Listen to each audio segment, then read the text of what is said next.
हरियाणा तक पहुंच गया है। एक प्रेस कॉन्फ्रेंस के दौरान हरियाणा के विधानसभा चुनाव को लेकर के राहुल गांधी के उठाए सवाल के बाद अब प्रदेश कांग्रेस के नेता भी हरियाणा के चुनाव में खामियां और कमियां गिनाने में लगे हैं। वोटर वेरिफिकेशन और चुनाव में वोट चोरी के आरोप का समर्थन करते हुए पूर्व सीएम भूपेंद्र हुड्डा और कांग्रेस के सांसद दीपेंद्र हुड्डा ने अब हरियाणा के चुनाव को लेकर के सवाल खड़े करने शुरू कर दिए हैं। भूपेंद्र हुड्डा ने कहा है कि अब हरियाणा के चुनाव हुए तब भी हमने कहा था कि चुनाव बैलेट पेपर से होने चाहिए, जो बैलेट पेपर पर जीतता है उसी की सरकार बनती है। अमेरिका और जर्मनी जैसे देशों में भी बैलेट पेपर से अब चुनाव होते हैं। बैलेट पेपर पर चुनाव होंगे तो लोगों को कोई शक या संदेह नहीं रहेगा। इसके साथ ही भूपेंद्र हुड्डा ने यह भी दावा किया कि पोस्टल बैलेट में 90 में से 76 सीटों पर हम जीते थे। रिजल्ट वही होता है जो बैलेट पेपर जिस पर उसकी जीत होती है। भूपेंद्र हुड्डा ने यह भी कहा कि चुनाव आयोग सरकार का अंग लग रहा है और ध्यान भटकाने के लिए चुनाव आयोग नोटिस जारी करके जवाब मांग रहा है। तो आज अपने इस खास कार्यक्रम में इसी मुद्दे पर हम चर्चा करेंगे, लेकिन उसके पहले सवाल हैं। सवाल ये कि वोट चोरी के आरोपों में आखिर कितना दम है, हरियाणा के चुनावी नतीजों पर सवाल क्यों उठ रहे हैं और आखिर विपक्ष ने फिर से बैलेट पेपर का राग अलापना क्यों शुरू कर दिया है।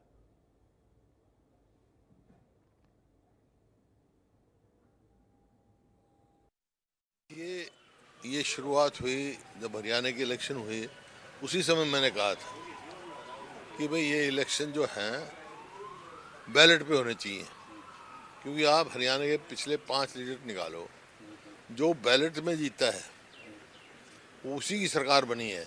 अब के बैलेट में 90 में 76 में तो कांग्रेस पार्टी जीती है और उसमें 37 में जीते हैं, हालांकि वोट बराबर की हैं।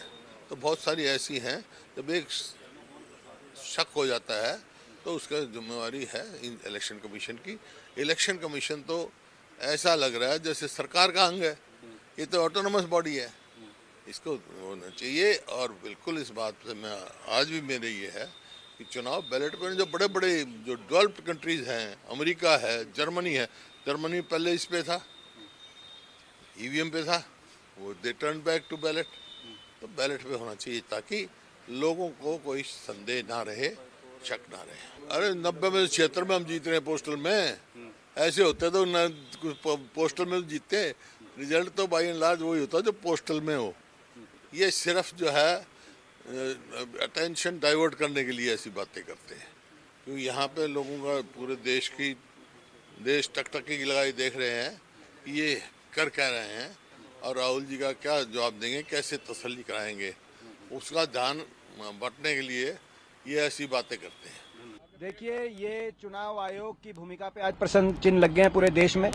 राहुल गांधी जी ने जो प्रेस कॉन्फ्रेंस करके सवाल उठाए थे और उससे पहले भी जो लगातार जिस तरीके से चुनाव आयोग निष्पक्ष भूमिका की बजाय भाजपा की सहायक भूमिका निभा रहा था, आज उन प्रश्नों का जवाब देश की जनता को चाहिए। हमारी मांग है कि हमें सॉफ्ट कॉपी है उसकी इलेक्ट्रॉनिक कॉपी दी जाए। इसमें क्या गलत मांग रहे हैं, पारदर्शी तरीका से दे दो हमें। हरियाणा के अंदर भी गड़बड़ी हुई है। आज हरियाणा चुनाव आयोग ने भी जो नोटिस दिया है राहुल गांधी जी को 10 दिन तक, आप बताओ, कभी चुनाव आयोग शपथ पत्र मांग रहा है, कभी चुनाव आयोग कह रहा है 300 एमपीओ से नहीं मिल सकते, कभी हरियाणा का चुनाव आयोग 10 दिन का नोटिस दे रहा है। ये चोर की दाढ़ी में तिनका है। हरियाणा में भी गड़बड़ी हुई है, चोर की दाढ़ी में तिनका है। ये क्यों नहीं हुआ हासिल? जनता की लड़ाई लड़ने में जो है, मैं समझता हूं कि आज ये जो प्रश्न है ये इनके सामने दोबारा से हमने पहुंचाने का काम किया। राहुल गांधी जी माननीय नेता प्रतिपक्ष हैं और एक जिम्मेदार पद के ऊपर है। उनको अगर कोई भी बयान अगर कोई देते हैं, वो भी जो इलेक्शन कमीशन ऑफ इंडिया है, जो एक इंडिपेंडेंट एजेंसी है जो अपने तरीके से काम करती है, तो बगैर तथ्यों के कोई भी बात नहीं करनी चाहिए। और उनके पास तथ्य है तो उनको देने चाहिए। कभी तो वोट चोरी की बात करते हैं, कभी वो फर्जी वोट की बात करते हैं, कभी ये कहते हैं कि इलेक्शन कमीशन ने गड़बड़ करके भारतीय जनता पार्टी को जिता दिया, इस टाइप की बात वो करते हैं। तो उनको इस बात के तथ्य देने चाहिए ताकि वो कोई चीज़ें सामने आए। आज ये बात करते हैं कि वोट हमारे चोरी हो गए। वोट चोरी हो गए इनके, ठीक कह रहे हैं ये, क्योंकि वोट चोरी इसलिए हो गए जो इनके कार्यकलाप रहे उनके समय के अंदर, जो उन्होंने वायदे किए लोगों से। हमेशा इन्होंने एक बात कही कि कांग्रेस का हाथ गरीब के साथ, और जब सत्ता में कांग्रेस जब आती तो फिर वो गरीबों से जो दूर हो जाती थी। किस तरीके से आज ये लॉ एंड ऑर्डर की बात करते हैं, लॉ एंड ऑर्डर की, इनके समय के अंदर इस तरीके के हालात प्रदेश के अंदर हुए, हरियाणा के अंदर, इतने भयावह और डरावने कि लोगों को गांवों से पलायन तक करना पड़ा। एक नहीं कई जगह पे इस तरीके के हालात जो है हुए, चाहे वो मिर्चपुर की बात करें, चाहे वो गोहाना कांड की बात करें, और अनेक तरीके की इस तरीके की बातें इन्होंने उस समय में हुई। लोग उसको भूले नहीं हैं, इसलिए लोगों का विश्वास खो दिए और वो वोट लोगों ने जो है भारतीय जनता पार्टी के पक्ष में डालने का काम किया, इसलिए इनके वोट चोरी हो गए। बाकी इलेक्शन कमीशन इसमें क्या करेगा? इलेक्शन कमीशन के तो वोट हैं, सबके साइट के ऊपर है। कभी कहते हैं डिजिटल नहीं है, तो सारे साइट पे आज तो वोटर की जो लिस्ट है वो सारी की सारी ही उपलब्ध है, कोई भी उसको देख सकता है।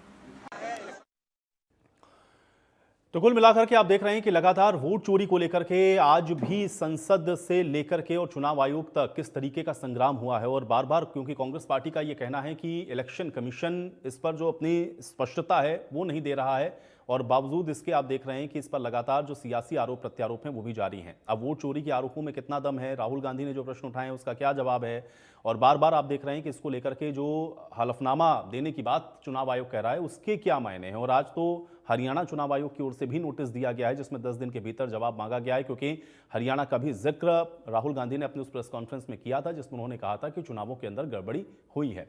तो कुल मिलाकर के अब आप देख रहे हैं कि चाहे पूरे देश की आप परिप्रेक्ष्य में बात करें, विपक्ष इसमें लामबंद है और विपक्ष का यह कहना है कि अब चुनाव आयोग को इस पर जवाब देना चाहिए। जो इलेक्ट्रॉनिक्स डाटा मांग रहा है चुनाव आयोग वो उसको सार्वजनिक करे, उसको उपलब्ध करवाए। चुनाव आयोग का यह कहना है कि आप रिटर्न में इसको लिख करके दीजिए, जो हलफनामा है उसको आप भर करके दीजिए। और इन सारी चीज़ों के बीच में आप देख रहे हैं कि ये जो मामला है वो लगातार तूल पकड़ता हुआ नजर आ रहा है। और आज भी आपने देखा कि किस तरह से संसद से लेकर के और चुनाव आयोग तक आज एक पैदल मार्च भी किया गया जिसमें राहुल गांधी, प्रियंका गांधी समेत विपक्ष के तमाम बड़े नेताओं की मौजूदगी रही और आज इसको लेकर के विरोध भी जताया गया है। तो अब चुनाव में वोट चोरी की जो बातें कही जा रही हैं या जो चुनाव आयोग के कार्यप्रणाली पर सवाल हैं उसके मायने क्या हैं, आज इसको समझने की कोशिश करेंगे। और विपक्ष जो आरोप लगा रहा है वो बहुत गंभीर हैं, तब इसका क्या जवाब है, इसका क्या निदान है, आज इसको भी जानने और समझने की कोशिश करते हैं। क्योंकि जो बातें राहुल गांधी ने प्रेस कॉन्फ्रेंस में उठाई, जिस तरह से उन्होंने डाटा को रखा या फिर जिस तरह की प्रेस कॉन्फ्रेंस में उन्होंने तमाम तथ्यों को रखा, अब उसके क्या जवाब हैं, और आज इसी पर चर्चा करते हैं और इसको जानने की कोशिश करते हैं कि वोट चोरी की बात जो कांग्रेस पार्टी कह रही है आखिर इसको किस नजरिए से देखा जाए। कुछ मेहमान हैं मेरे साथ, पहले उनका परिचय करवाते हैं, उसके बाद आज की चर्चा की शुरुआत करते हैं। प्रियदर्शनी सिंह जी हमारे साथ हैं, भारतीय जनता पार्टी के प्रवक्ता हैं। प्रियदर्शनी सिंह जी बहुत स्वागत है आपका। ललित अरोड़ा जी हमारे साथ हैं, कांग्रेस पार्टी के प्रवक्ता हैं। ललित अरोड़ा जी आपका स्वागत है। रजवंत डहीनवाल जी हमारे साथ हैं, इंडिया नेशनल लोकदल के प्रवक्ता हैं। रजवंत डहीनवाल जी आपका भी स्वागत है। प्रियदर्शनी जी आपसे शुरुआत कर रहा हूं चर्चा की, चूंकि हम लोग देख रहे हैं कि राहुल गांधी ने जब से प्रेस कॉन्फ्रेंस की उसके बाद से ही लगातार इस विषय को विपक्ष उठा रहा है और अब तो आज पूरा समूचा विपक्ष अब लोगों ने देखा लामबंद था। किस तरह से संसद से लेकर के और चुनाव आयोग तक जाने की आज जो कोशिश है वो विपक्ष के द्वारा की गई, सुबह से वो तस्वीरें हम लोग देख पा रहे हैं। लेकिन जो आरोप राहुल गांधी समेत पूरा विपक्ष लगा रहा है उसके क्या मायने हैं, क्योंकि उनका ये सीधे तौर पर कहना है कि वोटों की चोरी कर करके सरकार भारतीय जनता पार्टी बना रही है। प्रियदर्शनी जी। आयुष जी आपको नमस्कार और इंडियन न्यूज के सभी साथियों को, प्रवक्ता साथियों को भी नमस्कार। आयुष जी, बड़ी ही प्रसिद्ध कहावत है कि नाच ना जाने आंगन टेढ़ा। एक ऐसे नेता जो कि प्री लॉन्चिंग, लॉन्चिंग, फिर लॉन्चिंग, एक बार मैं सोनिया गांधी जी की वीडियो देख रही थी, अभी 2-3 दिन पहले मेरे को किसी ने फॉरवर्ड किया और उन्होंने बोला कि जी मैं आपको अपना बेटा सौंप रही हूं। भैया आपका बेटा चाहिए किसको? आपका बेटा चाहिए किसको? वो तो जहां पहुंच जाएंगे वहां बर्बादी कर देंगे। 100 साल पुरानी पार्टी को बर्बाद कर दिया उन्होंने, किसी को नहीं चाहिए। आपको ये समझना पड़ेगा कि इनको नाचना आ नहीं रहा है और बोल रहे हैं आंगन टेढ़ा है। अभी मैं हुड्डा साहब की बातें भी सुन रही थी, दीपेंद्र हुड्डा जी की भी बातें सुन रही थी। इतनी मतलब खोखली बातें कर रहे हैं ये लोग। खुद के अभी प्रभारी, ज्यादा लंबी और ज्यादा पुरानी बातें करने की जरूरत नहीं है, वरना दूर तलक, कहते हैं ना बात निकली है तो दूर तलक जाएगी। लेकिन अभी हाल फिलहाल में ही इनके प्रभारी अभी जब संगठन बनाने के लिए आ गए तो आए थे तो उनके कान से धुएं निकल गए। प्रेस कॉन्फ्रेंस में बाकायदा बोले कि भैया इतना अंतरक्लय है, ये तो बनाना बिरबल की खिचड़ी हो गया, ये नहीं बन पाएगा संगठन, अभी तक नहीं बन पाया आयुष जी। तो संगठन बनाने के लिए भी हम ही रोक रहे हैं क्या? 11 साल से आपका संगठन नहीं बना, हम ही रोक रहे हैं। और क्या ईवीएम बोल रहे हैं? ये ईवीएम तेलंगाना में खराब नहीं हुआ, ये ईवीएम हिमाचल में, कर्नाटका में, वहां ये 3 राज्यों में नहीं खराब हुआ। अरे ईवीएम नहीं खराब है, आपका दिमाग खराब है। ईवीएम नहीं खराब है, जनता को आपसे कोई भी विश्वास नहीं है। आज मोदी की गारंटी पक्की गारंटी बोली जाती है, वो आलू से सोना नहीं उगा रहे होते हैं। आज ऐसे आप मैं ठीक है, चलिए मैं मानती हूँ कि चलिए आप, हो सकता है कि शायद आपका पॉलिटिकल व्यू अलग हो सकता है। मैं मान सकती हूँ कि हो सकता है भारतीय जनता पार्टी के पॉलिटिकल व्यू से आपका एक अलग पॉलिटिकल व्यू हो सकता है, लेकिन मोदी की मुखालफत करते करते, भारतीय जनता पार्टी की मुखालफत करते करते, अरे मेरे भैया, आप देश को, इंडिया की मुखालफत, इंडिया को हेट कैसे नहीं, करने लेकिन लग गए? प्रियदर्शनी जी, मुझे आज तो राहुल ये गांधी नहीं को मैं समझ में सुन आ रहा रहा था है। और उन्होंने बड़ा स्पष्ट आप कहा भी कि भाई देखिए, भारतीय ये है, लड़ाई मैं भी राजनीतिक भारतीय नहीं हूँ, है। राष्ट्र प्रेम सबसे प्रियदर्शनी बड़ा जी, प्रेम है। प्रियदर्शनी जी, उनका ये कहना है कि ये लड़ाई राजनीतिक नहीं है, ये संविधान को, लोकतांत्रिक संस्थाओं को बचाने की लड़ाई, और अगर किसी तरह के कोई एलिगेशंस हैं तो उस पर स्पष्टीकरण या जो डिमांड कर रहे हैं, कम से कम उस डाटा को रख देना चाहिए चुनाव आयोग को। इसमें राजनीति जैसा कोई विषय है नहीं, और अगर ये डाउट है और ये लोगों के जहन में अगर जाएगा तो ये तो वाकई में लोकतांत्रिक व्यवस्था के लिए बढ़िया नहीं है। तो उसमें क्या आपत्ति हो सकती है प्रियदर्शनी जी? इन लोगों की इन छलियों की बातों में आप सुनिए, समझिए सर। पहली बात तो कि इलेक्शन कमी, आपकी डिबेट में आने से पहले मैं अभी चेक ही कर रही थी। जैसे ही चुनाव, जब विधानसभा के भी चुनाव थे, लोकसभा के चुनाव थे, इमीडिएटली इलेक्शन कमीशन की वेबसाइट पे इमीडिएटली अपडेट हो रहा था, बूथ वाइज बूथ। तो ये कोई मैं, और यहाँ पे एक प्रवक्ता भी अगर इस बात को क्वेश्चन कर ले तो मैं अपना नाम बदलने के लिए तैयार हूं। ऐसा नहीं था, एक एक चीज अपडेट हो रही थी। और आज भी आप जाएंगे इलेक्शन कमीशन की वेबसाइट पे, मैं खुद अपनी विधानसभा का मैंने अभी देखा, 4 आसपास की विधानसभा का देखा, कसोली का, ये रेवाड़ी का देखा, रोहतक का देखा, वहां पे पूरा का पूरा रिजल्ट आ रहा है, बूथ वाइज बूथ आ रहा है। आप कैसी बातें कर रहे हैं? बैलेट पेपर से क्या क्या वो कब्जे There is नहीं no होते थे? sound. एंकर कब्जे साहब, नहीं हो रहे थे आयुष जी? हो रहे ठीक है थे ललित ना? जी, मैं सही तो कराता हूं। ऐसा नहीं है आयुष जी, ये इन लोगों का नाटक है। और जब इलेक्शन कमिश्नर बोला ऑडियो कि आप म्यूट किया हुआ है क्या? 3 मेंबर ऑफ पार्लियामेंट ले आइए आप, तो ये 3 क्यों नहीं कर पाए? प्रॉब्लम ये है कि ये जो जितने भी सो कॉल्ड इंडिया गठबंधन के हैं ना आयुष जी, ये रात को सपना सोच के देख सोते हैं कि हम प्रधानमंत्री बनेंगे, हम प्रधानमंत्री बनेंगे, हम प्रधानमंत्री बनेंगे। ये सबका सबका सपना सिर्फ एक ही है। जब रात को सोते हैं निंद्रा में तो प्रधानमंत्री बनने का सपना देखते हैं। ये कोई इनमें एकता नहीं, और ना ही विपक्ष लामबंद हो चुका है। ये बिना मुद्दे का मुद्दा ऐसा बना है, हमारे चेहरे दिखा रहे हो ना, आपकी बिना ऑडियो आ रही मुद्दे है। के मुद्दा बनाने की कोशिश आपने कर रहे हैं डिबेट आयुष शुरू जी, कर दी। और कुछ नहीं है। और इनको ये समझना पड़ेगा आयुष जी कि ललित जी इस एक तरीके मिनट से प्लीज, जनता ललित जी आपको मेरी मूर्ख आवाज मिल नहीं रही है? है। नहीं तो मैंने अपने नहीं नहीं Zoom पे ललित जी, मेरे आपको को मेरी नहीं आवाज सुनाई मिल दे रही रहा, है? तो मेरी गलती है क्या? ललित जी आपको मेरी आवाज मिल रही है? मेरी आवाज मिल रही है ललित जी आपको?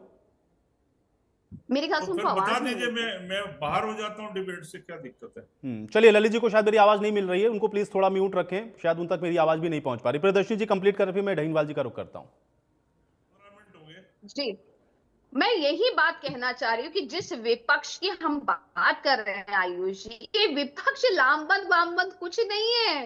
ये सब अपने आप को सोच रहे कल का प्रधानमंत्री, जबकि इनको ये नहीं मालूम है कि मोदी जी आज सिर्फ और सिर्फ एक भारत के नेता तो है ही, भारतवर्ष के प्रधानमंत्री और भारत के सबसे बड़े नेता तो है ही, एक ग्लोबल लीडर हैं। इनको ये नहीं समझ में आ रहा कि वो पॉपुलैरिटी कहां से लाओगे। आप पॉलिटिक्स को पार्ट टाइम नहीं कर सकते आयुषी। इन लोगों को, कांग्रेसियों को, खासकर श्री राहुल गांधी जी को ये समझ नहीं आता कि आप सीजनल पॉलिटिशियन नहीं हो सकते। और ये मेरे शब्द नहीं है, गुलाम नबी आजाद के शब्द हैं। गुलाम नबी आजाद ने, जो कि इनके ही पार्टी के नेता हैं, उन्होंने साफ साफ बोला कि आप राजनीति में सीजनल पॉलिटिशियन नहीं हो सकते हैं। राहुल गांधी सीजनल पॉलिटिशियन है। चलिए प्रदर्शनी जी, अभी इन आरोप पहले प्रत्यारोप उनको के बीच में काम करने समझना का ये पड़ेगा कि जो discipline आरोप सीखना अभी पड़ेगा। हाल फिलहाल में लगाए गए हैं उसके मायने क्या है, थोड़ा सा इस पर हम लोग रहते हैं। ढहीनवाल जी का मैं रुख कर लेता हूँ, हालांकि मैं ललित जी का रुख करना चाह रहा था, लेकिन ललित जी तक शायद मेरी आवाज नहीं पहुंच रही है। ढहीनवाल जी, ठीक है प्रियदर्शनी जी, एक मिनट। ढहीनवाल जी, ये वोट चोरी या फिर बैलेट से अगर चुनाव होते तो कांग्रेस पार्टी जीत जाती, या भूपेंद्र हुड्डा या दीपेंद्र हुड्डा जिन बातों को कह रहे हैं उसके क्या मायने हैं? जी, देखिए एक चीज है कि भूपेंद्र हुड्डा की बात करें या हम और पहले आपकी तो राहुल पहले गांधी भी जी आ से रही थी, ये शुरुआत नहीं करें। चैनल की एक भी आ बार रही है। ललित जी को म्यूट कर दे तो ज्यादा बेहतर रहेगा, ताकि जी उनकी जी, आवाज ढहीनवाल ना आए। जी। नहीं आ रही ना, डिबेट में जी। क्या हो रहा है मुझे नहीं पता।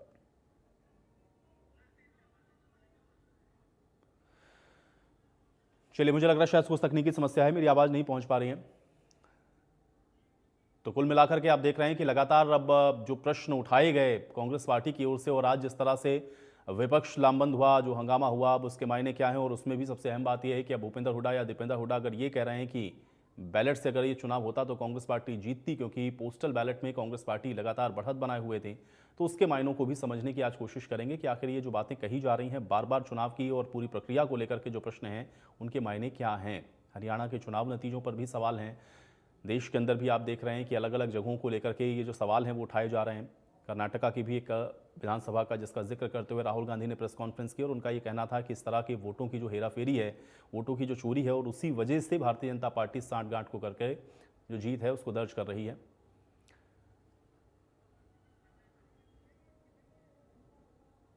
तो ये प्रश्न बहुत महत्वपूर्ण है। चलिए एक बार फिर से चर्चा में वापस लौटते हैं। ललित जी, आपको मेरी आवाज मिल रही है? आज ही मिल रही है। जी जी, ललित जी, दीपेंद्र हुड्डा या भूपेंद्र हुड्डा ये कह रहे हैं कि अगर बैलेट से चुनाव होते तो कांग्रेस पार्टी जीत जाती हरियाणा के परिप्रेक्ष्य में। देखिए, आपने भी सुना है और मैंने भी सुना है सारी बातों को। मेरे को अभी 17 मिनट के बाद ऑडियो मिला है आपका, इसलिए मैंने ये सुना नहीं कि बाकी लोगों ने कुछ बोला है या नहीं बोला है। लेकिन हमारी पार्टी के सवाल तो बुनियादी थे ना। पहला था कि बीजेपी पर एंटी इनकम्बेंसी का असर नहीं होता, बाकी सारे दलों पर होता है। दूसरा था कि पहले कम तकनीक में चुनाव जल्दी हो जाते थे, अब महीनों तक चलते हैं। एक दिन में चुनाव क्यों नहीं होते? चुनाव आयोग इलेक्ट्रॉनिक डाटा क्यों नहीं देता? जानबूझकर ऐसी वोटर लिस्ट देता है जिसे मशीन से नहीं पढ़ा जा सकता, रीडेबल नहीं होती। चुनाव आयोग सीसीटीवी फुटेज नहीं देता ताकि कोई सबूत ही ना बच सके, है ना। आयोग सबूतों को छुपा रहा है और फर्जी वोटिंग को रोकने के प्रयास नहीं कर रहा। न्यायपालिका को इसमें दखल देना चाहिए। चुनाव आयोग को चुनाव की रक्षा करनी चाहिए, ना कि किसी पार्टी को जिताने का प्रयास करे। अब चुनाव आयोग कहता है कि आप लिखित में हमें अल्फिया बयान दो। अरे आपके पास सारी फुटेज है रिकॉर्डिंग की, नेता प्रतिपक्ष वहां पे बोल रहा है, आप उसका जैसे आप भी एक प्रेस कॉन्फ्रेंस करके जवाब दो। आप धमकी देते हो कि भाई आपके खिलाफ क्यों ना कार्रवाई की जाए। क्या कार्रवाई करोगे? कोई फायरिंग स्क्वाड के सामने खड़ा कर दोगे हमें? हम ये कह रहे हैं, हमने जो सवाल उठाए उस पर बात करो। बात यह है कि झूठ बोलने से तो हमारे यहाँ कहा जाता है हरियाणा में पाप लगता है, और सच बोलने से आग लगती है। तो चुनाव आयोग को तो आग लगे सो लगे, इन लोगों को आग क्यों लग रही है? ये लोग क्या जो बकैती कर रहे सब लोग, क्या ये चुनाव आयोग के पिट्ठू है या उनके स्पोक्स पर्सन है? इनको क्या मिर्ची लग रही है? मैं बड़ा हैरान होता हूं इनकी भाषा सुन के। अरे भाई, एक बात है, हरियाणा में हार के लिए वोटर लिस्ट को जिम्मेदार ठहराया जा रहा है। ये गड़बड़ियां किस लिए है? क्योंकि चुनाव आयोग वोटर का डाटा ही नहीं देता। अब राहुल जी ने क्या आरोप लगाया कि इस वजह से ही वोटों की चोरी हो रही है, क्योंकि अब डाटा नहीं देते। और कांग्रेस की हार के लिए उन्होंने इन गड़बड़ियों को जिम्मेदार बताया। 1 मिनट का उन्होंने इस पे समय अपनी प्रेस कॉन्फ्रेंस में लिया। उसी बात पे हुड्डा साहब हो या हरियाणा कांग्रेस हो या उदयभान जी हो, वो अपने वक्तव्य दे रहे हैं। ऐसा इसलिए हुआ कि चुनाव आयोग ने जानबूझकर हमें नॉन रीडेबल पेपर्स मुहैया करवाए ताकि इन्हें मशीन से स्कैन भी ना कर सके। हर चोर पकड़े जाने पर यह कहता है कि वो चोर नहीं है, उसने चोरी नहीं की। तो चुनाव आयोग को न्याय ले जाना चाहिए। राहुल गांधी के खिलाफ उनको कुछ मिलता है तो जाए कोर्ट में। ये डाटा खुद आयोग ने दिया है ना राहुल गांधी जी को, कि राहुल गांधी जी ने क्रिएट कर रहा है। इस पर भी चर्चा हो जानी चाहिए। क्या राहुल गांधी ऐसा डाटा क्रिएट कर सकते हैं? अरे हमें तो 6 महीने लग गए, सारा मैनुअल था और दस्तावेज जो दिए वो चुनाव आयोग उसको कह रहे झूठ है, गलत है। ये तो यार कमाल है चुनाव आयोग का। अभी मुख्य न्यायिक अधिकारी हरियाणा ने ये कहा कि नामवार विवरण और नियम 20.3 का पंजीकरण नियमावली 1960 के तहत दस्तखत शुदा घोषणा राहुल गांधी 10 दिनों में जमा करें। नहीं करेंगे हम लोग, क्यों करें? ये करें ना प्रेस कॉन्फ्रेंस। चुनावों की शुद्धता और वैधता बनाए रखने के लिए चुनाव आयोग को प्रत्येक संसदीय क्षेत्र में मतदाताओं की कुल संख्या, मतदाताओं के रजिस्टर में दर्ज मतदाताओं की कुल संख्या चाहिए ना। आपको भी चाहिए, हमें भी चाहिए, कैंडिडेट्स को भी चाहिए। और होती भी है, देते क्यों नहीं? सभी ठीक है। संसदीय क्षेत्रों के लिए ईवीएम के अनुसार मतदाताओं की संख्या प्रकाशित करनी चाहिए, वोट कास्ट कौन लोग कर रहे हैं। जिन निर्वाचन क्षेत्रों में पहले भी मतदान हो चुका है, मतदाताओं के मन से किसी भी ऐसी आशंका को निर्मूल करने के लिए 2019 और 24 का भी डाटा प्रकाशित करें। आप क्यों नहीं देते हो? ठीक है, आप ये कह रहे हैं कि उनसे अगर सवाल ये नहीं चोर की पूछे। दाढ़ी में तिनका वाली बात है, अगर ये दे दें तो शायद इसका जो समाधान है वो हो जाएगा। डहीनवाल जी, ये आरोप कैसे देखते हैं कि भाई ये बैलेट पेपर से अगर होता चुनाव तो जीत जाते? भूपेंद्र हुड्डा ये बात कह रहे हैं।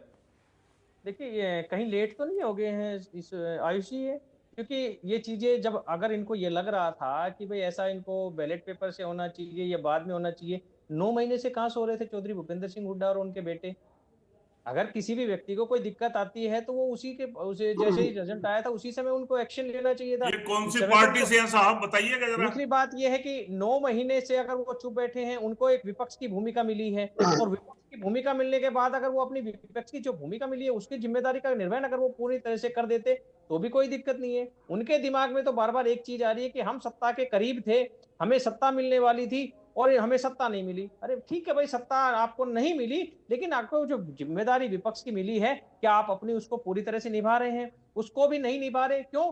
क्योंकि भारतीय जनता पार्टी को इतना मजबूत विपक्ष अब तक नहीं मिला, जिनके पास 37 विधायक है, और 37 विधायकों वाली पार्टी के नेता प्रतिपक्ष जो चुने नहीं गए हैं, जो अस्थायी रूप से बनाए हुए हैं, वो अभी तक अपने घर में बैठे हुए हैं। इसका मतलब तो ये है कि कहीं ना कहीं वो सरेंडर किए हुए हैं, और सरेंडर भी किस वजह से किए हुए हैं? कहीं ना कहीं जेल जाने से डर रहे हैं। और दूसरी बात, अगर चुनाव आयोग की बात कहते हैं, मैं राहुल जी की एक बात का समर्थन बिल्कुल कर दूंगा, क्योंकि कांग्रेस से हमें किसी प्रकार का कोई दिक्कत नहीं है। सही बात कांग्रेस कहे, भारतीय जनता पार्टी कहे, आम आदमी पार्टी कहे, उसको सही कहना चाहिए। और अगर उनकी समस्या ये है कि भाई जो वोट काटे जा रहे हैं वो गलत तरीके से वोट काटे जा रहे हैं, और अगर कभी चुनाव आयोग से कोई समस्या होती है तो आमतौर पर चुनाव आयोग की जो भी मीटिंग्स होती है उनमें मैंने काफी बहुत लंबा पार्टिसिपेट किया है, तो जब अगर उनको कहीं दिक्कत आती है तो चुनाव आयोग उस चीज को क्लियर करे, ना कि भारतीय जनता पार्टी के प्रवक्ता। और यहाँ पर हो क्या रहा है कि दिक्कत चुनाव आयोग से है और उनको डिफेंड कौन कर रहा है? भारतीय जनता पार्टी के प्रवक्ता। यही सबसे बड़ी दिक्कत है, क्योंकि जिस व्यक्ति को अगर जवाब देना है उसकी बजाय अगर भारतीय जनता पार्टी के प्रवक्ता अगर उनको डिफेंड करेंगे तो उससे सहज अंदाजा लगाया जा सकता है कि आज चुनाव आयोग कहीं ना कहीं सुरेश जी भी मेरे साथ जुड़ गए, जननायक जनता पार्टी के प्रवक्ता में। सुरेश जी का भी रुक कर लेता हूं। ठीक है, डहीनवाल जी, ठीक है, की बात करें, ठीक है, सुरेश जी, किसी भी दल से सुरेश संबंध जी, रखूं, लेकिन उसके बावजूद भी ठीक है, अगर वो कह नहीं रहे नहीं, हैं आपने कि दोनों वोट प्रश्न उठा दिए, गलतियां- तो कांग्रेस पर भी, और आपने ये कहा कि भारतीय जनता पार्टी इसको क्यों डिफेंड कर रही है। सुरेश पाठक जी, ये बैलेट पेपर वाली बात जो दीपेंद्र हुड्डा या भूपेंद्र हुड्डा कह रहे हैं, क्या मायने इसके? आयुष जी, देखिए, मैं तो केवल इतना कहना चाहूंगा कि राहुल गांधी जी इस देश की सबसे बड़ी पंचायत के विपक्ष के नेता है। अगर राहुल गांधी जी का चुनाव आयोग के प्रति कोई ऑब्जेक्शन है, उनको कोई आपत्ति है, तो उसको बड़ी निष्पक्षता से चुनाव आयोग को जवाब देना चाहिए। भारतीय जनता पार्टी के प्रवक्ता को यदि कोई भारतीय जनता पार्टी के ऊपर कोई सवाल उठाया जा रहा है तो उसमें जवाब देना चाहिए। मुझे नहीं लगता कि भारतीय जनता पार्टी के प्रवक्ता को चुनाव आयोग के प्रवक्ता के तौर पे जवाब देना चाहिए। देखिए, ये तो बात रही चुनाव आयोग की और राहुल गांधी जी की, लेकिन अगर मैं हरियाणा के चुनाव की बात करूं तो हरियाणा के चुनाव में भूपेंद्र सिंह हुड्डा जी, जिन्होंने चुनाव से पहले जो रुझान थे वो सबको पता थे, चुनाव से पहले रुझानों में कांग्रेस पूर्ण बहुमत के साथ बल्कि बहुत सारी सीटों के साथ आ रही थी, लेकिन चुनाव, लोकसभा चुनाव और विधानसभा चुनाव में कांग्रेस पार्टी ने बीजेपी के साथ जो फ्रेंडली मैच खेला है या जो अपनी सीटों को सरेंडर किया है, तो मैं ये कहना चाहूंगा आपके चैनल के माध्यम से कि भूपेंद्र सिंह हुड्डा जी, ये कोई मौका नहीं है कि जहां आप अपने पाप धोने में लग गए हैं, जहां बहती गंगा में अपने हाथ धो के अपने आप को साफ बता रहे हैं। देखिए, पूरे प्रदेश की जनता, हरियाणा प्रदेश का हर एक व्यक्ति जानता है कि कैसे आपने चुनाव में बीजेपी के आगे सरेंडर किया। आपने अपनी जीती जीती सरकार को, आपने बीजेपी के आगे सरेंडर करके बीजेपी की सरकार को बनवाया। चुनाव से पहले भी अगर हम बात करें, लोकसभा चुनाव में भी हमारे पास कई तरह के आंकड़े हैं। अब लोकसभा चुनाव में केवल रोहतक की सीट जीतने के लिए, रोहतक से अपनी बेटे को आपने जितवाने के लिए जो कांग्रेस 8 या 7 सीटें प्रदेश में जीत रही थी, वो 5 पे रह गई। और यही चीज विधानसभा चुनाव में हुआ।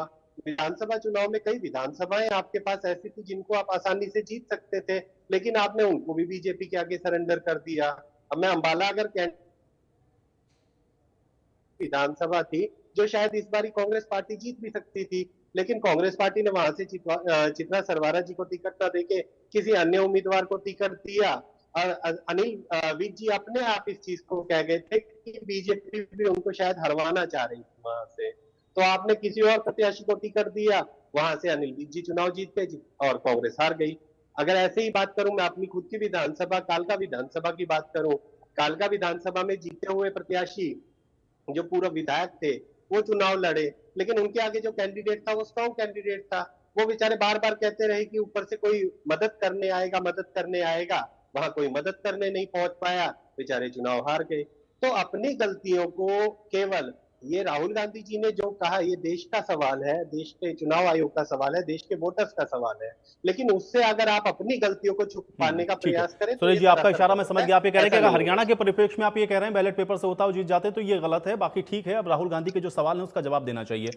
प्रियदर्शनी जी, ये सवाल बार बार ये कहा जा रहा है कि प्रश्न तो भाई चुनाव आयोग के ऊपर है, भारतीय जनता पार्टी इसको क्यों डिफेंड कर रही है? ये चोर की दारी में तिनका वाली बात है।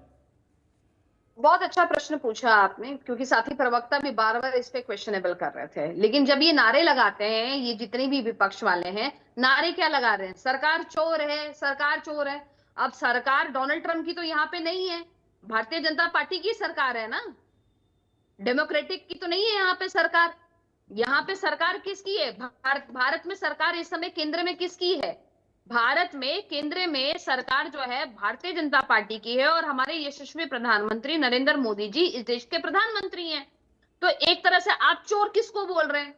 और चोर की ताड़ी में दिन का हमारे नहीं है इनके। भारतीय जनता जब पार्टी की इनको सरकार इलेक्शन है, कमीशन एनडीए ने की बोल पूछा, दो। जब इनसे इलेक्शन कमीशन ने पूछा कि आप 3 सांसद ले आइए, इनके बीच में समन्वय नहीं बन पाया। कौन से 3 सांसद जाएंगे? क्योंकि इनको तो अपनी नेतागिरी चमकानी थी। और इंडिया गठबंधन, जो सो कॉल्ड इन्होंने नकली इंडिया गठबंधन बना रखा है, उस इंडिया गठबंधन में तो सभी प्रधानमंत्री बनने का सपना देख रहे हैं। तो कौन जाएगा? तो चलो लेकिन ड्रामा आज तो भाई करते इंडिया गठबंधन में प्रियदर्शनी जी, कम से कम आज के कंटेक्स्ट में तो आपको ये मानना चाहिए ना भाई, आपने आज प्रदर्शन देखा नहीं क्या? तो ये 3 प्रियदर्शनी जी, आज का प्रदर्शन आपने देखा नहीं क्या? ये देखिए तस्वीरें हम लोग लगातार चला रहे हैं, आप उस तस्वीरों को भी देख लीजिए ना एक बार। आज तो लामबंद था, कम से कम आज तो मानिए आप इस बात को। और अगर प्रश्न उठा रहा है विपक्ष, तो फिर चुनाव आयोग में एक स्पष्टीकरण इस पर क्यों नहीं देता है? भाई प्रश्न का जो निदान है वो कैसे निकलेगा प्रियदर्शनी जी? ये खाली अगर प्रियदर्शनी जी ये कहते रहेंगे कि नहीं आप हमको ये डाटा दीजिए, ये डाटा दीजिए, मैं कह रहा हूं कि आप भी अपनी बात एक प्रेस कॉन्फ्रेंस करके रख सकते हैं जैसे राहुल गांधी ने रखी। ये क्यों नहीं हो पा रहा है? प्रेस कॉन्फ्रेंस हम क्यों करें जब हम गलत ही नहीं है? हम प्रेस कॉन्फ्रेंस क्यों करें? और ये तो सीनियर लीडरशिप देखेगी कि उन्हें करना चाहिए नहीं करना चाहिए। लेकिन मेरा अपना पर्सनल व्यू, पार्टी का व्यू, जो हरियाणा पार्टी का व्यू है, भारतीय जनता पार्टी का, सिंपल है। जो नायाब सिंह सैनी जी की भी स्टेटमेंट आई है, खट्टर साहब की स्टेटमेंट आई है, सेम स्टेटमेंट हमारी पार्टी की भी है कि भाई आप 9 महीने से क्या कर रहे थे? 9 महीने में तो बच्चा पैदा हो जाता है। बापू बेटा अचानक नींद से उठे। इनको समझ में आ गया कि इनके ऊपर जो कालिक पोत रखी है, अब जिसमें संगठन भी नहीं बना पा रहे, हम संगठन भी नहीं बनाने दे रहे इनको, एलओपी भी नहीं बनाने दे रहे, ये बेचारे ऐसे ही बेचारे बने हुए हैं। कमाल हो गया। मैं तो बाकी प्रदेशों की बात ही नहीं कर रही हूँ आयुष जी, मैं तो हरियाणा की बात कर रही हूँ। जो एक संवैधानिक पद है लीडर ऑफ ऑपोजिशन, वो भी हम ही नहीं बनाने दे रहे हैं, भारतीय जनता पार्टी नहीं बनाने दे रही है। आज 9 महीने हो गए हैं, 6 नोटिस गिन के गए हुडा साहब के पास, सेक्टर 7 ठीक है की कोठी प्रियदर्शनी खाली जी, ठीक करने के है लिए। ललित क्या जी, उन्होंने देश कोठी के खाली परिप्रेक्ष्य में राहुल गांधी ने जो सवाल उठाए, ठीक है चुनाव आयोग को उस पर जवाब देना चाहिए, लेकिन भूपेंद्र हुड्डा या दीपेंद्र हुड्डा जब ये कह रहे हैं कि भाई पोस्टल बैलेट से चुनाव होने चाहिए थे, कांग्रेस की सरकार बन जाती, तो ये छिपने वाली बात, ये विपक्ष का कहना। ठीक है, एक मिनट प्रियदर्शनी जी, मेरी बहन आपके बारे में आपके बीच में नहीं बोला, मुझे बोलने दीजिए। ललित जी, इन्होंने हमारी बहन ने बोला, एक 10 सेकंड का मुझे रिएक्शन देने दीजिए। आपने अपना पार्टी अध्यक्ष चुन लिया हरियाणा का, आपने अपना केंद्रीय अध्यक्ष जो है चुन लिया क्या? 2023 से लंबित है, हमें भाषण क्यों दे रहे हो? इसमें एक बात बताओ, आज का मुद्दा क्या है? पहले मुद्दा समझा करें एकदम। अब आप सुनिए हुड्डा जी ने क्या कहा है। हुड्डा जी ने कहा कि जब बैलेट पेपर काउंटिंग हो रही थी तो हम 76 सीट पे आगे थे, और जैसे ईवीएम आती है हम 37। एक ये भाई साहब अभी बेनीवाल जी कौन सी पार्टी से मुझे बताइएगा जरा? डहीनवाल जी इंडियन नेशनल लोकदल से। अच्छा, ओहो, अच्छा, आप उसी पार्टी से जिसमें गोपाल कांडा को मुख्यमंत्री फोन करते हैं कि ILLD के आदमी जिता दीजिए, वही पार्टी है ना आपकी? वेरी गुड, आप ओपोजिशन में रहने लायक हो। 5% टोटल वोट है, कांग्रेस में हमेशा बोलते रहते हो। आपकी पार्टी का स्टैंड क्या है ईवीएम पे? सुन लीजिए, बीच में नहीं बोलिए, मैं आपकी बारी में नहीं बोला था। पहली बात तो ये कि हिंदुस्तान के अंदर में जो बैलेट पेपर है उसको चेंज करके ईवीएम हम ही लाए थे, समझे? आप नहीं लाए थे। हम ये कहना चाह रहे हैं कि आज ईवीएम में अगर कोई शिकायतें हमें मिल रही है, कुछ गलतियां मिल रही है, तो क्या ईवीएम को नहीं हटा देना चाहिए? हम ये डिमांड नहीं कर सकते, उसका डिसीजन आप करोगे। मतलब ये जो दहीनवाल जी, उसका डिसीजन ILLD करेगी। आप इस विषय पे नहीं बोलते हैं। मैं ये कह रहा हूं कि जो आपके 300 MP थे आज के जो टोटल राज्यसभा लोकसभा मिला के, और आप उनकी कंबाइंड विजडम से भी ज्यादा सयाने हो गए। इसका मतलब 9 महीने का मतलब क्या कह रहे थे आप दोनों लोग? आपको ये तो सभ्यता होनी चाहिए कि हम ही 9 महीने नहीं, हम पिछले 3-4 साल से सवाल उठा रहे हैं। सिस्टम में एवोल्यूशन की स्टेजेस होती है। अगर बैलेट पेपर से चुनाव कराए वो भी हमने कराए, ईवीएम का कानून लाए वो भी हम ही लाए, ठीक है। लेकिन आज जिस तरह से इलेक्शन कमीशन ऑफ इंडिया के बारे में कहा जाता है, ये भी एक तोता बन गया है, तो उस पर आवाज नहीं उठाएंगे। आपकी संतुष्टि हो सकती है ईवीएम से और ECI से, हो, हमारी संतुष्टि नहीं है, इसलिए हम सवाल उठा रहे हैं। दूसरा मुद्दा हमने उठाया कि भाजपा उनका एजेंट क्यों बन रही है, क्यों नहीं करेंगे? 1 लाख वोटों से हम जो 11 सीटें हारे, उसके बाद विश्लेषण भी ना करें और आपसे डर के बैठ जाए। उसके अलावा आप बताइए दहीनवाल जी और बाकी लोग कि 5 अक्टूबर को हरियाणा में 61.61% पोलिंग होती है और 7/10/24 को चुनाव आयोग कहता है कि हरियाणा में 67.90% पोलिंग हुई, यानी 13-14 लाख वोटर बढ़ गए। तो अगर आपको साइंटिफिक सोच है, यहाँ दिमाग में आप जो है साइंस को समझते हैं या इसको समझते हैं बात को, तो आपको बोलना चाहिए ना कि 14 लाख कास्टेड वोट बढ़ गए। आपको नहीं समझ में आ रहा तो हम पागल हो गए हैं। समझ आपको नहीं आ रहा कि 13-14 लाख वोटर 5 तारीख को वोटिंग के आखिरी घंटे में बढ़ जाते हैं और आप दोनों पार्टियां इस बारे में नहीं बोलोगे? भाई बोलना चाहिए ना, क्यों नहीं बोलते? किसके दबाव में हो? और नहीं, तो आप पे आरोप लगाते हैं, ले लीजिए, कहने की भूपेंद्र हुड्डा भारतीय जनता पार्टी के किसी दबाव में और आप लोग friendly match Bharatiya Janata party के साथ खेला भूपेंद्र हुड्डा ने। फिर भी कई मतदाता लोकसभा चुनावों में अपना नाम ही नहीं देख पाते, उस पर कांग्रेस आवाज नहीं उठाएगी। मूल कारण यह है कि मतदाता डाटा बिना किसी जांच या सत्यापन के सही मान लिया आपने। क्यों मान लिया आपने? जनगणना के विपरीत, जिसमें जनगणना के लिए पर्याप्त समय मिलता है, आप 1 दिन में सूचियां तैयार कर दोगे या 10 दिन में सूचियां तैयार कर दोगे? उनकी चेकिंग का टाइम भी नहीं मिलता है। यह बुनियादी सवाल है। प्रजातंत्र में विश्वास रखिए। हमने सवाल पूछे हैं, हम ही जवाब मांग रहे हैं। आप चुनाव आयोग के प्रवक्ता ना बनिए, हमारी बातों का चुनाव आयोग को देने दीजिए। अरे भाई, आप क्रॉस चेकिंग क्यों नहीं करते? आधार कार्ड, आयकर, पासपोर्ट, अगर इनकम टैक्स का 500 रुपए का रिफंड लेना हो एग्जाम्पल से, तो आपको वोटर कार्ड और पैन कार्ड अपने अकाउंट से जोड़ना पड़ता है। तो आप क्यों नहीं इसकी जांच करते? हम भी तो ये पूछना चाह रहे हैं, जिससे सरकारें बदली जा सकती हैं, ऐसे अधिकार का आप जांच क्यों नहीं करते? मतदाता डाटा संग्रह में आधार संख्या अनिवार्य कर दो, क्यों नहीं करते हो? हमने आधार किस लिए बनाया था कि लोगों की आइडेंटिफिकेशन हो सके, ये भी हम ही लाने वाले थे। फेस आइडेंटिफिकेशन सॉफ्टवेयर क्यों नहीं इस्तेमाल कर सकते? तो हम तो सुझाव देते रहेंगे और ये इंप्रूवमेंट की जो बातें करते रहेंगे। आजकल तो ये कार्य टेक्नोलॉजी से बहुत बढ़िया तरीके से की जाते हैं। इन कदमों से गलतियां कम होगी। चुनाव आयोग की विश्वसनीयता का सवाल है, ये सवाल ये नहीं है। हमने तो भाजपा भूजपा नहीं कर रहे, हम चुनाव आयोग पे सवाल उठा रहे हैं। एक और बात, जब आप अंतिम सूची को सार्वजनिक होने के बाद आपत्तियां उठाने का अवसर नहीं देंगे तो आप किस बात के डिक्टेटर हो? Election commission of India Bharat की जनता के लिए बना है, उनकी सेवा के लिए बने हैं। जैसे स्कूल टीचर के लिए नहीं बने हैं, हॉस्पिटल डॉक्टर के लिए नहीं बने हैं, इसी तरह से आर्मी अफसरों के लिए नहीं बनी है। सब कुछ देश की जनता के लिए है, इसलिए इलेक्शन कमीशन ऑफ इंडिया भी देश की जनता के लिए है। आप पॉलिटिकल स्टेटमेंट देते रहिए। ठीक है, आप ये कह रहे हैं कि ये देश का सवाल है, लोकतंत्र का सवाल, इसलिए इलेक्शन कमीशन ऑफ इंडिया को उसका जवाब देना चाहिए। दहीनवाल जी देखिए, मैं अरोड़ा जी को एक चीज मैं बताना चाहूंगा। एक तो कांडा जी के बारे में बता रहे थे, तो एक बार वो भी चीज क्लियर कर देता हूँ। अरोड़ा कांडा जी ने खुद कांडा, कहा भाई। कोई बात नहीं, कांडा जी बता देता हूँ आपको। ध्यान है इस विधानसभा चुनाव में कांडा जी और किस पार्टी का गठबंधन था? वो हमारे साथ गठबंधन था। अब ये तो चाह रहे हैं कि कांडा जी इनकी मदद करें।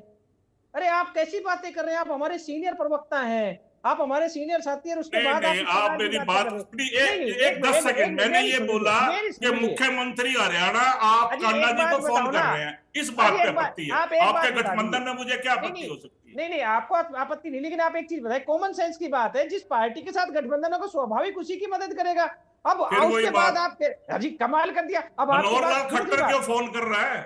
अजी वो तो कांडा बताएगा ना कि वो किस तरह का माहौल क्रिएट करना चाह रहे हैं। दूसरी बात में आ जाता हूं, ये निश्चित तौर पर ये बात बिल्कुल ठीक है कि जो बैलेट पेपर से है, हम भी चाहते हैं कि बैलेट पेपर से वोट हो, लेकिन क्या है कि जो ईवीएम की बार बार बात कर रहे हैं, तो मैं ये कह रहा हूं कि इतने मजबूत विपक्ष होने के बाद क्या वजह हुई कि आप इतने महीने तक आप शांत बैठे रहे? आपको तो तुरंत इस चीज पे एक्शन लेना चाहिए था। आपका पूरा बड़ा मजबूत विपक्ष है, राहुल गांधी विपक्ष के नेता हैं, पूरे देश में इस पर एक बड़ा आंदोलन करना चाहिए था, लेकिन उसके बावजूद भी आप शांत आज बैठे रहे। आंदोलन ही तो कर रहे थे, 300 एमपी थे, अरे सर, आपने एक अरे भी सर, लफ्ज नहीं अरे सर, निकाला। आप कर रहे हो ये चीजें। दूसरी बात ये आ गई, कब करें? आपकी मर्जी से करेंगे क्या? नहीं नहीं, मैं ये कह रहा हूं तो अब आप कर रहे हो तो 6 महीने हमने स्टडी करने में लगा दिया, आप उस पे नहीं बोल रहे, मैनुअल डाटा दिया। आप चुन रहे हो यार कैसे हमारी ऑपोजिशन गलती क्या नहीं है। ठीक है ललित जी, अब आपकी सुन है। लीजिए, अब सुनिए, अब दूसरी बात, एक मिनट मैं अपनी बात पूरी कर देता हूँ आयुष जी। दूसरी बात, अभी भारतीय जनता पार्टी की प्रवक्ता कह रही थी कि 6 महीने से हम नोटिस दे रहे हैं, भूपेंद्र सिंह हुड्डा को कोठी खाली नहीं कर रहे। अजी कोठी खाली अगर वो नहीं कर रहे तो आपकी जिम्मेवारी क्या बनती है, एक बार वो भी आप बता के जाएं। लेकिन आप ये कह रहे हैं कि हम नोटिस का खेल चला रहे हैं, कहीं ना कहीं भारतीय जनता नोटिस पार्टी का क्या और मतलब? अभी चौधरी उससे भूपेंद्र सिंह नहीं हुड्डा। नहीं नहीं, मैं अपने इनेलो के आपने साथी प्रवक्ता से पूछना चाहती हूँ, तो आप क्या टॉपिक चाहते क्या हैं कि है? इतने सीनियर नेता को हम हटा दें? मेरे वो भाई हमें क्या टॉपिक करें? क्या हटा है? रही है क्या आपकी जिम्मेवारी नहीं बनती? जो नहीं, जिम्मेदारी नोटिस आपकी ही बनती भेजा है वो जा आप सकता अपनी है ना, जिम्मेदारी का प्रोटोकॉल निर्णय से नहीं चला कर रहे। जाएगा ना। चलिए आप ठीक है, एक अपनी मिनट जिम्मेदारी का प्रियदर्शनी जी, निर्णय ठीक नहीं है कर रहे। डाइनवाल जी, और अभी एक डाइनवाल जी, मिनट प्रियदर्शनी जी, ठीक है, अपने कहूंगा समय में, अपने कि समय। ये अपनी गलती को स्वीकार कर रहे हैं कि ये ईवीएम लेके आए, तो इसका मतलब ये था कि ईवीएम में इतनी खराबी थी, ये लेके आए थे, उस समय हाँ। भी ईवीएम खराब थी और आज भी ईवीएम खराब है, हम ये चीज कहना चाह रहे हैं। अच्छा, और इनकी मर्जी से तो नहीं ठीक है। चलेगा ना, जब मर्जी सुरेश हुई पाठक जी, ईवीएम ठीक ले है, एक आए, मिनट, एक मिनट, फिर एक मिनट। ईवीएम को छोड़ एक दें, मिनट प्रियदर्शनी फिर ये जी, करें। प्रियदर्शनी जी, मतलब एक मिनट, नौटंकी इन्हीं की प्रियदर्शनी चलती जी, रहेगी, कांग्रेसियों प्रियदर्शनी की। जी, प्रियदर्शनी जी, एक मिनट, सुरेश जी, जी कमोबेश सुरेश जी, आपके भी यही सवाल थे। ललित जी का ये कहना है कि भाई ठीक है स्टडी करने में टाइम लगा, लेकिन ये भी तो सवाल उठाया ही जा सकता ना, जब गड़बड़ी है तो हम सवाल भी उठा रहे हैं उसके ऊपर। सुरेश जी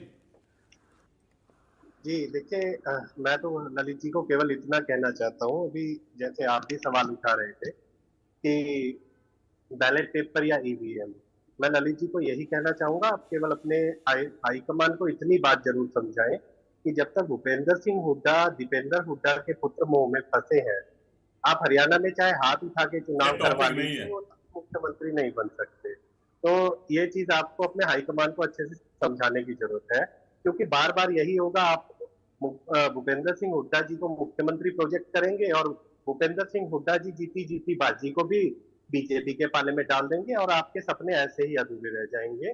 आपने अगर सत्ता में वापसी करने का कोई प्रयास करना है, आप एक बारी चेहरा बदल के देखिए, हो सकता है उससे आपका कुछ अच्छा निकल। प्रियदर्शनी जी, जवाब दीजिए। जी देखिए, जवाब इस पे यही है कि जैसे कि इन्होंने बोला कि मैंने यही बात बोल रही हूँ कि ईवीएम की गलती, ईवीएम लेके आए फिर उसके बाद लेके जाएं, ये इनको ना न्यायालय पे विश्वास है, राहुल गांधी जी को ना न्यायालय पे विश्वास है, ना इलेक्शन कमीशन पे विश्वास है, ना देश की ब्यूरोक्रेसी पे विश्वास है। आप सीजनल पॉलिटिशियन हैं, इस बात को स्वीकार करिए, आप एक सीजनल पॉलिटिशियन हैं। आप जब चुनाव खुद हार गए तो जैसे छोटे बच्चे नहीं होते जो बैट बॉल खेल रहे होते हैं और जिसको कहते हैं जिसका बैट होता है और अगर वो आउट हो जाता बोलते जी मैं नहीं खेलूंगा, मैं चला जाऊंगा।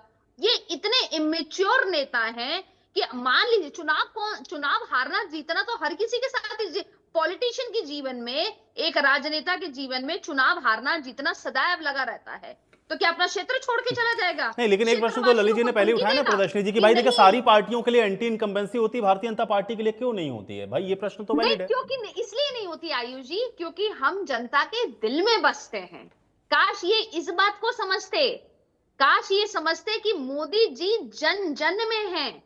आज एक आप 5 साल के बच्चे से लेकर अब अगर आप दिल्ली में बसते तो भाई 272 व्यक्ति से भी बात करेंगे तो आना चाहिए था ना, फिर भाई 241 पर क्यों अटक गए प्रियदर्शनी जी? आप मन पे लोकसभा जगह नहीं चुनावों बना में पाए फिर क्या और उसके हुआ? बाद अगर आप ईवीएम का नाम लगाते हैं। अगर आप लोगों के दिल में बस रहे थे तो फिर 241 पर क्यों अटक गए? देखिए ये तो मैं बता रही हूँ ना, इन्होंने रॉन्ग नैरेटिव।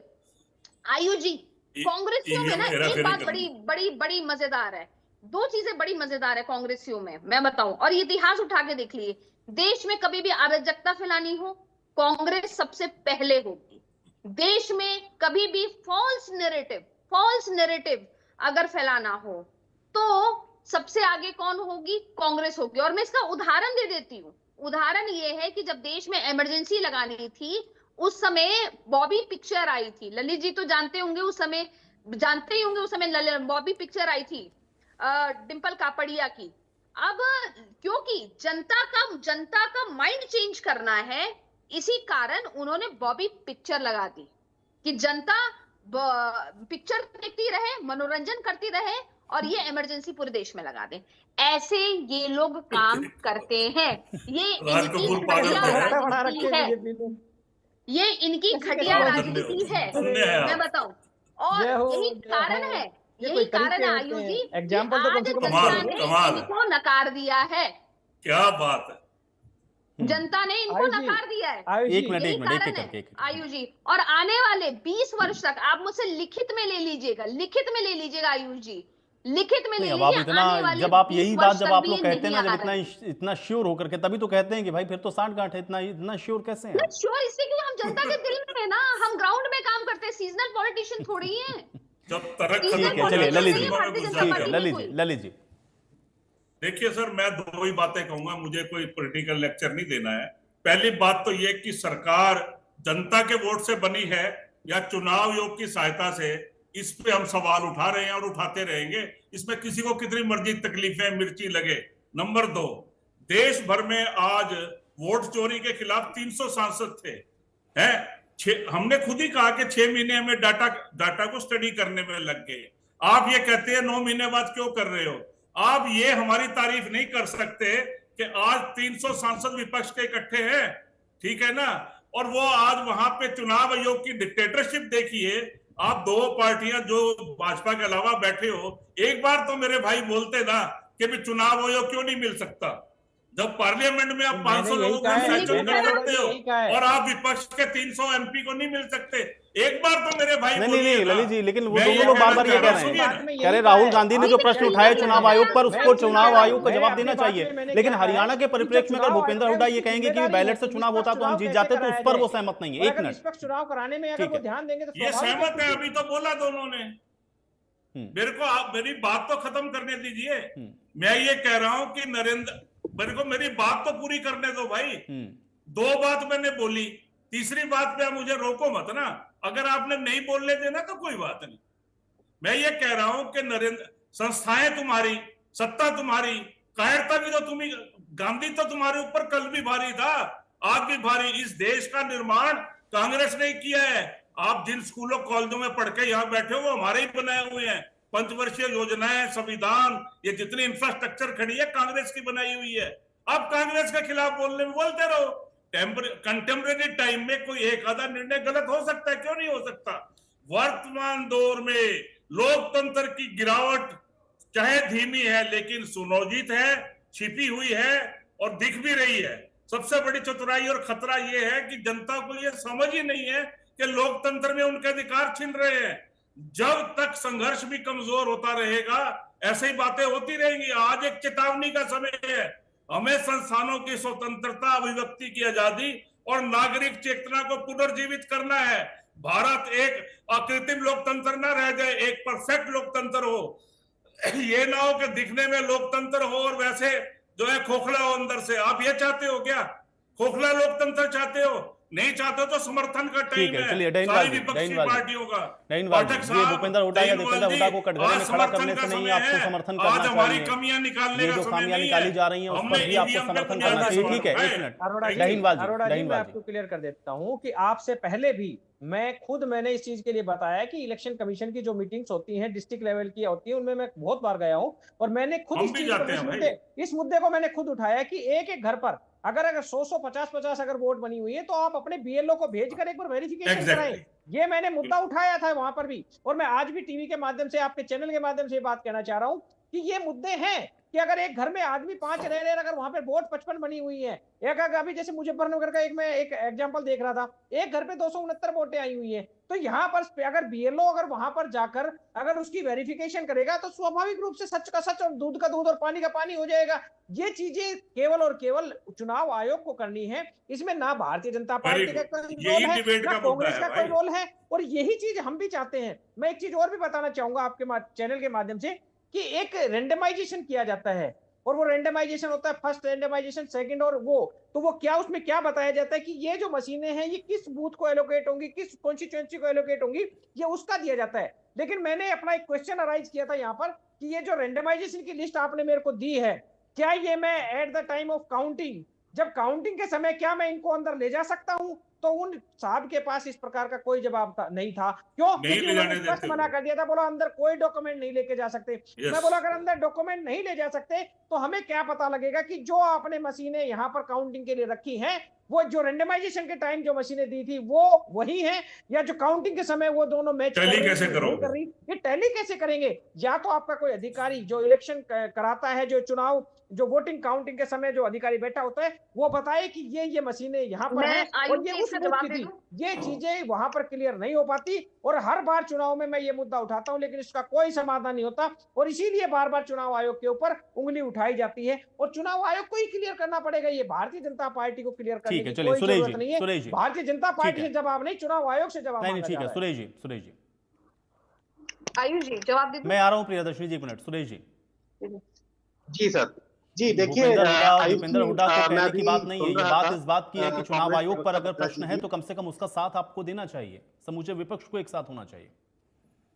जी मैं उसी पे आ रहा हूँ। मैं अभी बत्रा जी की बात सुन रहा था। देखिए, मैंने शायद आपने सुना नहीं, मैंने पहले भी यही बात कही थी अपनी डिबेट शुरू करने से पहले कि राहुल गांधी जी देश की सबसे बड़ी पंचायत के विपक्ष के नेता है, और अगर राहुल गांधी जी को चुनाव आयोग से कोई शिकायत है, देखिए मैं उनकी बात नहीं करूंगा, अगर कोई आम आदमी भी इस तरह का कोई सवाल करता है तो चुनाव आयोग को जवाब देना चाहिए। चुनाव आयोग एक इंडिपेंडेंट संस्था है, बीजेपी के प्रवक्ता को उस चीज पे जवाब या दखलंदाजी नहीं करनी चाहिए। मैंने पहले भी ये बात कही थी। बत्रा जी, मैं दोबारा से ये बात कह रहा हूँ। अरे भाई पाठक जी, अगर हमें चोर बोलेंगे तो चोर बोलेंगे तो जवाब तो देंगे ना। जी, आप अपनी बात पे जवाब दीजिए ना कि आपको केंद्र में सरकार किसकी? पाठक जी, सरकार किसकी है? मैं मान रहा हूँ जिसकी सरकार है उसी का चुनाव आयोग है। अरे ऐसे कैसे? ये आपके समय में होता था अरोड़ा जी, हमारे समय में नहीं होता। सरकार के साथी क्यों जवाब नहीं दे रहे? केवल बीजेपी क्यों जो जवाब दे रही है? कि आपके इसलिए क्योंकि आप बीजेपी सरकार का एनडीए क्यों नहीं बोल रहा? केवल बीजेपी क्यों बोल रही है? आप उस चीज को देखिए ना। अगर चलिए एक करके अभी सुरेश जी की बात को आने दे, पहले एक मिनट सुरेश जी, अभी सुरेश जी दहीनवाल जी, ठीक बात है, एक मिनट अभी सुरेश जी। सरकार पे नहीं, हमने चुनाव आयोग से केवल जवाब की बात कही है। दूसरी चीज बत्रा जी, आपने जो अभी वक्तव्य दिया उसमें आपने एक चीज कही कि जनता नासमझ है। देखिए, मुझे आपकी इस बात से खेद है, क्योंकि जब जनता आपको जिता दे तो जनता समझदार हो जाती है, अगर जनता किसी और को जिता दे तो जनता नासमझ हो जाती है। तो कृपया करके चैनल पे जब बैठे हो तो ऐसी बात ना कीजिए जिससे आपकी छवि या कांग्रेस पार्टी की छवि खराब हो। ये बहुत ही खेदपूर्ण बात है कि जनता को आप नासमझ बता रहे हैं चैनल पे। जनता बहुत समझदार है, जनता हर चीज को देख के ही वोट देती है। आपने अब पीछे जनता को बरगलाया दुष्यंत जी के खिलाफ, तो वहां पे आपने माहौल बना दिया दुष्यंत जी के खिलाफ, लेकिन खेद किस चीज का रहा? वहां पे आपके भी प्रत्याशी हार गए, वहां पे उस चीज का फायदा बीजेपी ले गई। तो कहना चाहूंगा कि सोच समझ के जब आप चैनल पे बैठे हैं और जनता को ना समझ के, चलिए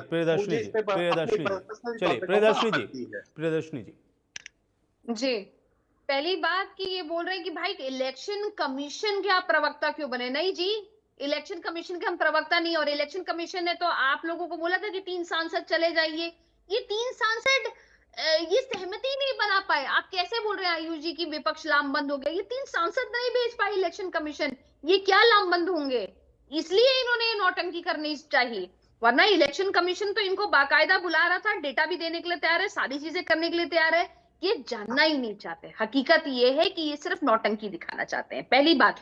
दूसरी बात कि यहाँ पे बात हो रही थी, जिस तरीके से प्रोसेस बता रहे थे इनेलो के मेरे साथी प्रवक्ता और ललित जी भी बता रहे थे। मैं एक बात बताऊं, मेरे खुद के घर में मेरी माता जी 2 चुनाव लड़ी हैं और ये बात एकदम साथ में जब पोलिंग एजेंट जाते हैं, बाकायदा उसकी वीडियो रिकॉर्डिंग होती है, देखा जाता है और इसको 24 घंटे तैनात कोई ना कोई रहता है। तो इस किस्म की अनर्गल बातें, आप लोग पढ़े लिखे लोग कोई आज हैं, से चुनावों को की देख काउंटिंग चुके में या हैं, इलेक्शन की उसके मीटिंग में बाद नहीं जा जनता रहा। को आधा प्रियदर्शनी अधूरा जी, जब मैं आप आपको लोग क्लियर ज्ञान कर देते देता हूँ, हैं किसी तो प्रकार का इससे कोई डॉक्यूमेंट आप नहीं लेके सिर्फ और जाने सिर्फ देते एक अंदर। false और आप narrative एक चीज फैलाते को हैं। क्लियर करके बताएं ना, आप एक चीज क्लियर कर जाए, एक मकान पर अगर 50-50 एक वोट होंगी और अगर वहां false पर रहने वाले narrative आप व्यक्ति लोग 2 फैला होंगे रहे तो हैं। वो कौन उसको डिफाइन कौन और करेगा? वोटर उसकी आईडी कार्ड वेरिफिकेशन बीएलओ करेगा और बीएलओ सर घर पर सुन जाता लीजिए, नहीं है प्लीज सुन और उसके लीजिए, बाद आपका जो डेटा आता है वो सेम आ जाता है, तो उसमें गलती फॉल्स किसकी है? नैरेटिव की हद देख लीजिए कि ना ना ना इनके ना ना ये टाइम पे गलती आपके किसी भी एक बार, आप कोई भी वोटर लिस्ट उठा के देख लीजिए, अगर आपको किसी कांग्रेस के परिवार टाइम अगर पे, नहीं, कांग्रेस के की टाइम बीजेपी पे की बात ही सबसे नहीं कर रहा मैं, तो ज्यादा इलेक्शन कमीशन वोटर की बात कर लिस्ट रहा हूँ, की मैं कांग्रेस हेराफेरी इनेलो की की। बात या बीजेपी की बात नहीं कर रहा। मैं सिर्फ ये कांग्रेस कह के रहा हूँ कि टाइम अगर पे, कहीं पर हुड्डा साहब के 50 टाइम आदमी पे अगर एक सबसे परिवार ज्यादा में एक हेराफेरी मकान में अगर थी। रह रहे हैं तो वो उसका और ये चेक करने वोटर की लिस्ट जिम्मेवारी की किसकी है? हेराफेरी हो ही चलिए, अब नहीं आप लोग के सकती। आरोप प्रत्यारोप के इस बीच में समय चर्चा मुझे यहीं समाप्त करनी पड़ेगी। बहुत शुक्रिया आप लोगों ने समय निकाला, आज की चर्चा का आप लोग हिस्सा बने। तो हालांकि आप देख रहे हैं कि वोट को लेकर के और वोट चोरी को लेकर के लगातार प्रश्न विपक्ष उठा रहा है। आज जिस तरह का हंगामा हुआ है, अब देखना यह है कि इसके बाद इसके जो राजनीतिक परिणाम है वो किस प्रकार के देखने को मिलते हैं। आज इस खास पेशकश में मेरे साथ फिलहाल इतना है।